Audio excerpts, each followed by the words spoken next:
तुझ्या हातची प्यादी आम्ही खेळ तुझा हा सगळा तुझ्या कृपेने मांडलेला मी संसार माझा वेगळा संसार माझा वेगळा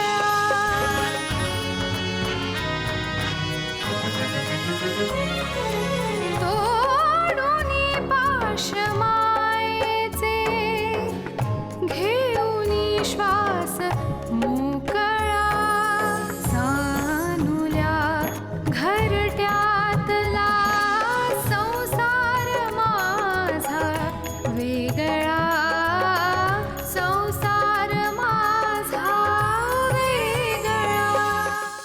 माझा या प्रकरणाशी काही संबंध नाही हा. मी फक्त लांबून मजा बघतोय.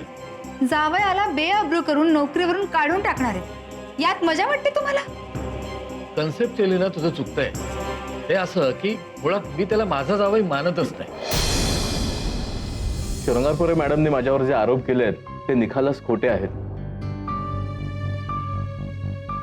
आणि त्यात ते जर सिद्ध करू शकले तर मी डिसमिसलची वाट न बघता स्वतःच राजीनामा द्यायला तयार आहे. या केसचा निकाल काही लागू दे पण मी या नोकरीत आता राहणार नाही. निर्दोष सिद्ध झालास तरी? हो तरी सुद्धा बस झालं हे आता लोकांसमोर हाजी हाजी करणं. सिद्धेश हे बघ तू जरा शांतपणे विचार करून मग निर्णय घे.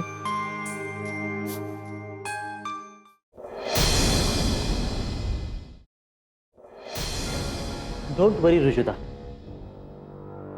तुझ्या नवऱ्याला त्याच्या कंपनीने जरी डिसमिस केलं असेल तरी घाबरण्याचं काही कारण नाही. आपण कुठेतरी चिकटून देऊ त्याला. एक्सक्यूज मी मिस्टर, माझ्या नवऱ्याला कुणीतरी कुठेतरी चिकटवून देण्या इतकी वाईट परिस्थिती उद्भवलेली नाहीये. तशी परिस्थिती उद्भवल्यानंतरच म्हणतोय मी. पण सिद्धेश बद्दल तुम्ही इतकं निगेटिव्ह का बोलताय? त्याने जे काय केलंय ते तरी कुठे पॉझिटिव्ह आहे. त्याने काहीही गैरवर्तन केलेलं नाहीये. पण त्याने एक मिनिट, तुम्ही सिद्धेशचा एकेरीत का उल्लेख करताय? हे बघा, तुमची एम्प्लॉई मी आहे, सिद्धेश घाणेकर नाही.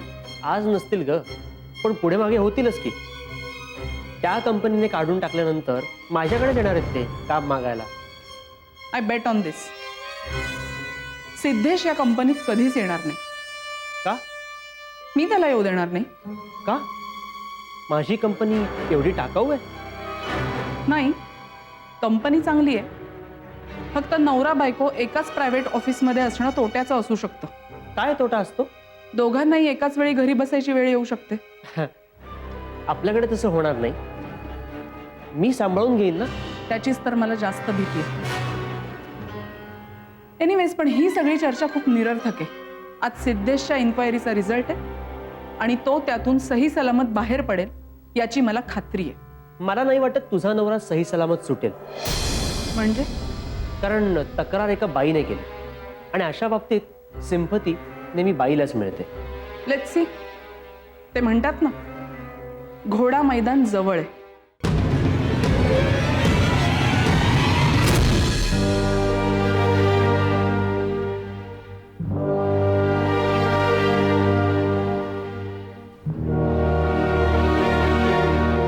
अरे तू इथे काय करतोयस? अरे तुझ्या जागेवर जाऊन बसायचंस ना. त्या जागेवर बसण्याचा हक्क सध्या कंपनीने माझ्याकडून काढून घेतला. येणार, तू तुझ्या जागेवर नक्की परत येणार. अरे कमिटी तुझ्या फेवर मध्ये नक्की जाणार. ते कसं काय? ऑफिस मधील लेडीज स्टाफने तुला क्लीन चिट दिलेली आहे. पण शृंगारपुरे चीट करेल त्याचं काय? हा, आता त्यांना कसं चिट करायचं हे तुझं तू बघ. तू कधीतरी सिरियस होतोस का रे भिड्या? होतो ना सिरियस. कधी? आजारी पडल्यावर. अरे ए, ती फाईल हात लावू नकोस. का? कॉन्फिडेन्शियल फाईल आहे ती. तुझा रिपोर्ट आहे याच्यात. कमिटीने फक्त रिफर करण्यासाठी मागवली ही फाईल. कधी सुरू होणार आहे इन्क्वायरी? माझी आई तिथे देव पाण्यात घालून बसली. तुला पाण्यामध्ये बघणाऱ्या मॅडम आल्या ना की लगेच सुरू होईल. कधी येत आहेत मॅडम? त्यांना यायला एवढा उशीर का होतोय? एक मिनिट, फोन आलाय कोणाला तरी.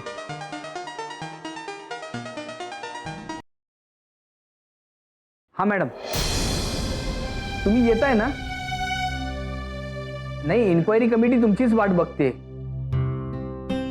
हो आलेत ना, सिद्धेश साहेब आलेत. तुम्हाला बोलायचंय काय त्यांच्याशी? नाही नाही, मायामध्ये त्यांना कोणातरी फोन आला ना, म्हणून ते बाहेर गेलेत. काही निरोप? हॅलो. कट केला फोन. 2 मिनिटात मला फोन करेल बघ ती. बघ आलात. शृंगारपुरे. रेकॉर्ड करतोय हा, बोलू नकोस.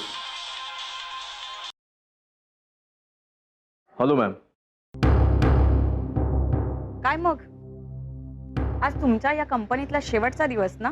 माझ्या सस्पेन्शनचा शेवटचा दिवस मॅम. बरोबर आहे, तुमचा सस्पेन्शनचा शेवटचा दिवस, कारण आज तुम्ही डिसमिस होणार ना. अजून इन्क्वायरी पूर्ण व्हायची आहे मॅम. ही इन्क्वायरी फक्त नावाला आहे. तुझ्या बाबतीतला डिसिजन ऑलरेडी झालाय. अरे वा, आता एकदम एकेरीवर आलात तुम्ही.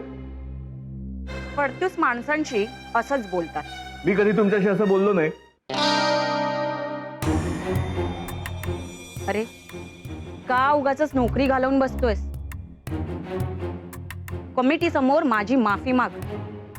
तुझं सस्पेन्शन ऑर्डर लगेच मागे घ्यायला लावते बघ कंपनीला. मस्तपैकी कुठेतरी कॉफी प्यायला जाऊ. उद्यापासून सगळं पूर्वीसारखं सुरू करू. रात गई रात गई. और कॉन्ट्रैक्ट भी गया.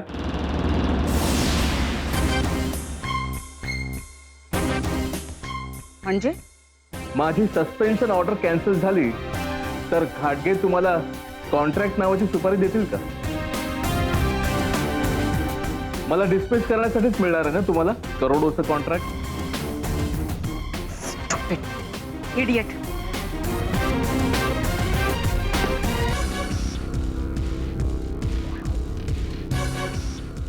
काय झालं रे? शृंगारपुरीने शेवटचा गळ टाकून बघितला.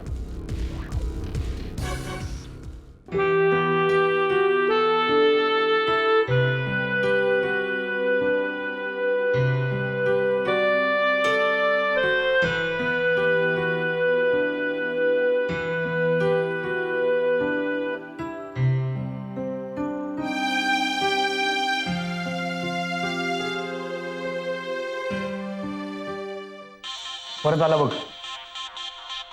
बायकोचा फोन. हा बोल रुजुता. संपली इन्क्वायरी? अजून सुरूच झाली नाहीये. काही टेन्शन घेऊ नकोस, सगळं काही ठीक होईल. आई अण्णा काय करतात? आई जपमाळ घेऊन बसल्यात आणि अण्णा पोथी वाचतात. सिद्धेश, तुझी एकदा का याच्यातून निर्दोष सुटका झाली ना की आपण आई अण्णांना संपूर्ण भारत फिरवून आणूया. सगळी प्रेक्षणीय स्थळं दाखवू. अमेरिकेलाही जाऊ एक प्रेक्षणीय स्थळ बघायला. कोणतं रे? शृंगारपुरे आणि मी जिथे उतरलो होतो ते. शी, काय रे सिद्धेश. बरं आता ठेवतो फोन. कुठल्याही क्षणी सुरू होईल उरलेली चौकशी. All the best.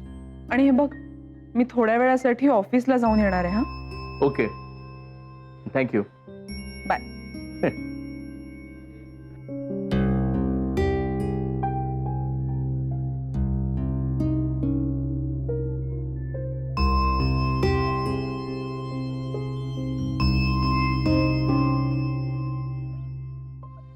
संसार माझा वेगळा. मिसेस श्रृंगारपुरे. येत आहेत ना, आल्याच. Hello, good morning. Good morning. Good morning. Mister Bhide, तुम्ही गेलात तरी चालेल. मिस्टर घाणेकरांची एन्क्वायरी चालू असताना मला कुणीही नको येते. मीही तेच सांगणार होते. मिस्टर बेडे, तुम्ही जाऊ शकता. ओके. जसी.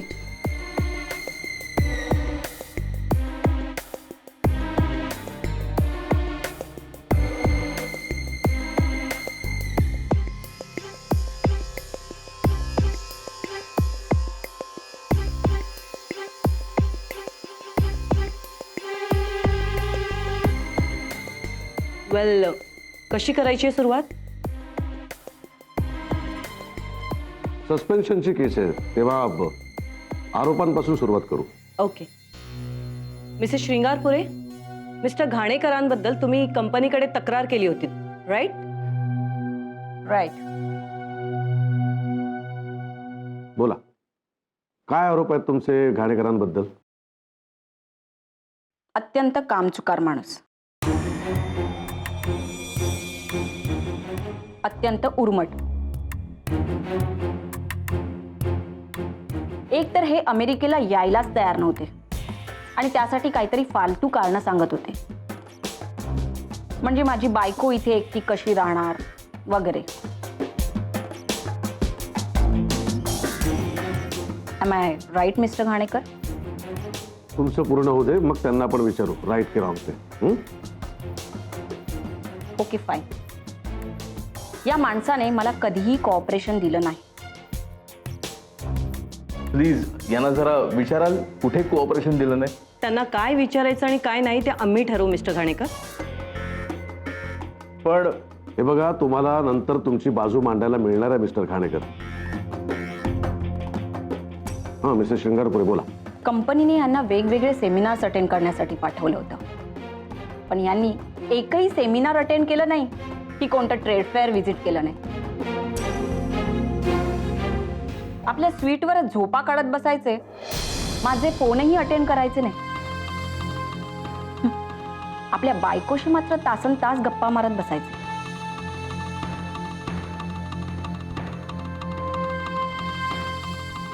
एक दिवशी तर त्यांनी कहरच केला.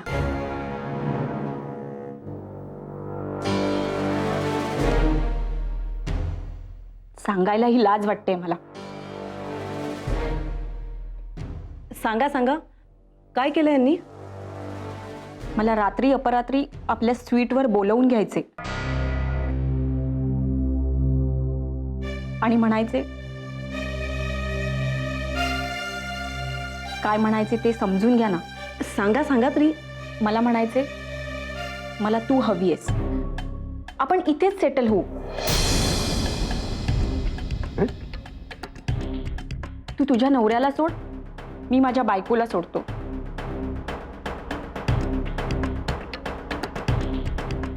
एक दिवस तर हा माणूस सोडेच ना मला. मग ना इलाजाने मी इंडियात याला हाकलून दिलं आणि मग आपल्या हेड ऑफिसकडे तक्रार केली.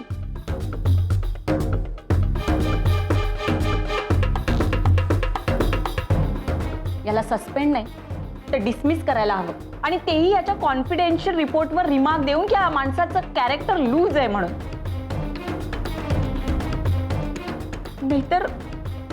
नाहीतर दुसऱ्या कंपनीत हा नोकरी करेल आणि तिथल्या बायकांना सुद्धा.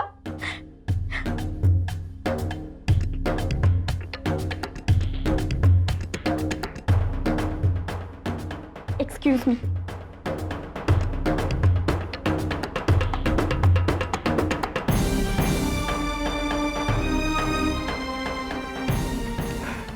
मिस्टर घाणेकर, तुम्हाला यावर काही बोलायचं आहे? नाही मॅडम, मला काहीही बोलायचं नाहीये. मला तुम्हाला काहीतरी दाखवायचंय. काय काय दाखवायचं? माझ्याकडे एक रेकॉर्डिंग आहे, अमेरिकेत केलेलं. पुढे गेलं? शृंगारपुरे मॅडमने.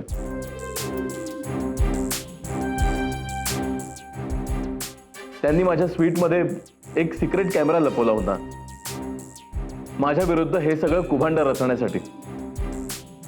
पण का, कशासाठी? ते सांगतो तुमचं हे बघून झाल्यावर.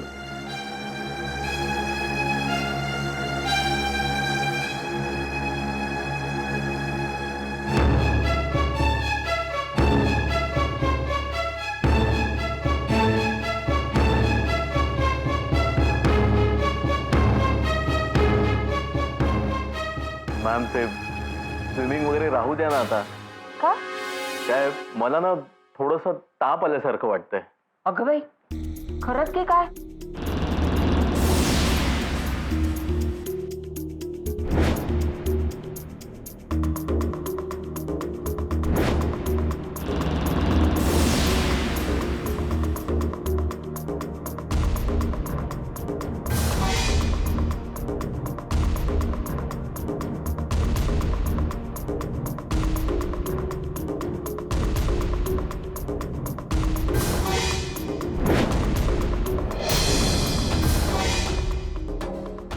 आपल्या आवडत्या माणसाचा सहवास जर आपल्याला आवडत असेल तर त्यात काही एक चूक नाहीये, पण त्याने सगळं काही सोडून तो सहवास आपल्याला द्यावा असं वाटणं चूक आहे. सगळं काही सोडून द्यायला कोण सांगते, पण एखाद वेळी सगळं काही विसरायला काय हरकत आहे.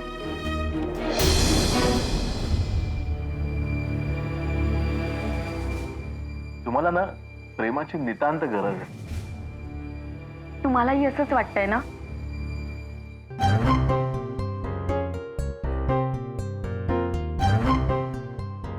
मिस्टर घाणेकर, तुम्ही दिलेला पुरावा आम्ही पडताळून पाहतो आणि आमचं डिसिजन तुम्हाला कळवतो. प्लीज जरा तुम्ही बाहेर थांबा. Okay sir.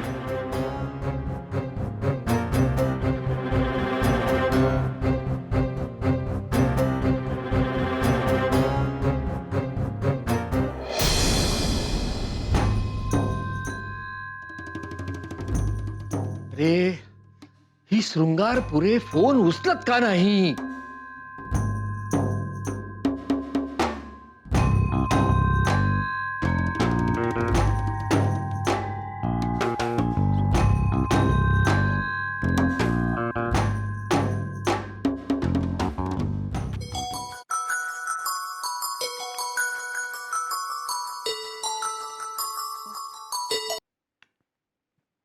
हॅलो मिस्टर घाटगे. मिसेस शृंगारपुरे, मी केव्हापासून तुम्हाला ट्राय करतोय. मी सायलेंटवर होते. एन्क्वायरी सुरू झालीये. ओ, इन दॅट केस मी फोन ठेवू का? नाही, बोला. मी रूम मधून बाहेर आले. अहो, मला उत्सुकता लागून राहिली आहे. इन्क्वायरी कशी झाली? हो, आणि मी जे काही ऍक्टिंग केलंय ना. अरे तुमच्या ऍक्टिंग बद्दल काय बोलायचं, तुमचं ऍक्टिंग म्हणजे एकदम परफेक्ट असतं. पण एक ध्यानात ठेवलं ना, त्याच्यात कुठेही माझं नाव मेन्शन होता का नाही. माझ्या नावाचा उल्लेख सुद्धा करायचा नाही, लक्षात होतं ना. माझं नाव जर मेन्शन केलं तर हे काय करतेस तू? खबरदार, जर त्या म्हशीला सिद्धेश बद्दल काही सूचना दिल्यात तर. अहो, तिकडे त्याची चौकशी चालू आहे आणि तुम्ही शृंगारपुऱ्यांची काय चौकशी करताय? तुझ्या इतकी ना बेवकूफ बाई मी आजवर बघितलेली नाहीये. बेवकूफ तुम्ही आहात. अहो, तुमचं हे कारस्थान रुजुतापर्यंत पोहोचलं तर काय होईल याचा सुद्धा तुम्ही विचार नाही करत. काय होईल? काय होईल? अहो, तिच्या मनात ना तुम्ही साफ उतरून जाल. तुमचं तोंड सुद्धा नाही पाहणार ती कधी. आणि तुमच्या या कटामध्ये मी सुद्धा सामील आहे असं समजून माझंही कधी तोंड पाहणार नाही.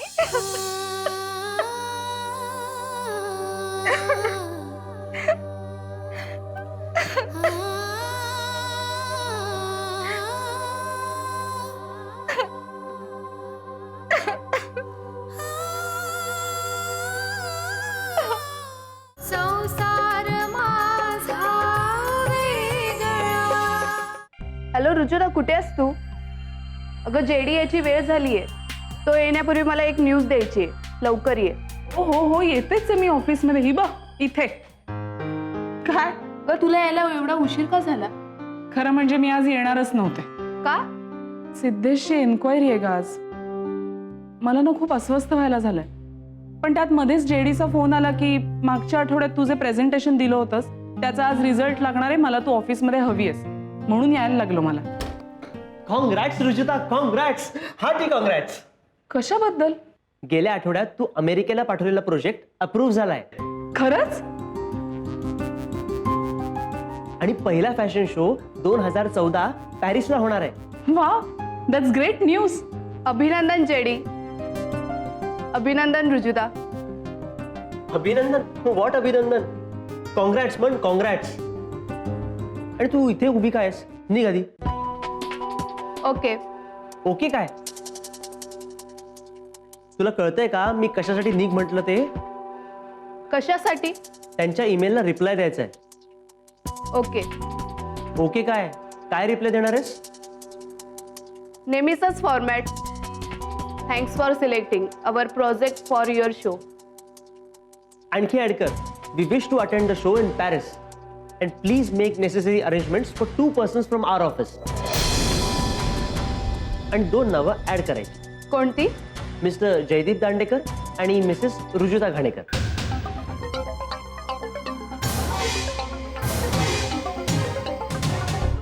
No no JD. What no no? अगं, तुझ्या आयुष्यातला पहिला फॅशन शो आहे.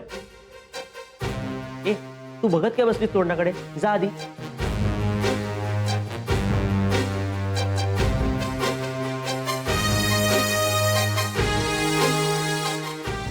जयदीप, दिस इज टू सडन. हो ना, प्रोजेक्ट सबमिट करून एक आठवडाही झाला नाहीये पुरता. मी ते नाही, पॅरिसला जाण्यासंबंधी बोलते. पॅरिसला तर तुला यावंच लागणार. गोल्डन अपॉर्च्युनिटी आहे नाव आणि पैसा कमवायची. नाही जेडी, मला नाही जमणार. मला नाही यायचंय. का? मी तिकडे गेले तर सिद्धेशचं कोण करणार? का? तुझी सासू आहे ना घरी. नाही नाही, सासूच्या अंगावर सगळी कामं टाकून फॉरेनला जायला मला खरंच जमणार नाही. मला इंटरेस्ट नाहीये. What nonsense your talking. अवघ्या 15 दिवसांचा प्रश्न आहे. Just 15 days my dear. Sorry, मला नाही जमणार. But it's a must. कंपनीच्या प्रॉफिटसाठी आपल्याला ही संधी घेणं गरजेचं आहे, नाहीतर कंपनीचं खूप नुकसान होईल. But it is compulsory. Please think again. ठीक आहे, तसंच असेल तर एका अटीवर यायला तयार आहे मी. कोणती? सिद्धेशही असेल माझ्यासोबत.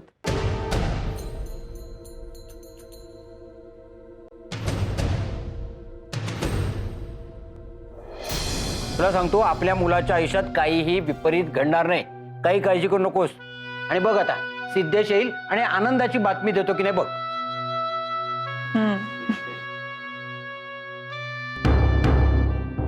अण्णा, सिद्धेश त्याने अजिबात प्रतारणा केलेली नाहीये माझ्याशी. मग अमेरिकेमध्ये त्या शृंगारपुरे सोबत त्यानं जे काही केलं ते काय होतं? त्यांनी काहीही केलेलं नाहीये. तू इतकं खात्रीने कसं काय सगळं सांगू शकतेस? तू काय अमेरिकेला गेली होतीस, त्याच्या स्वीट मध्ये डोकावून पाहिला? ह्याच्या स्वीटमध्ये काय घडलंय ते बघितलंय मी. व्हॉट?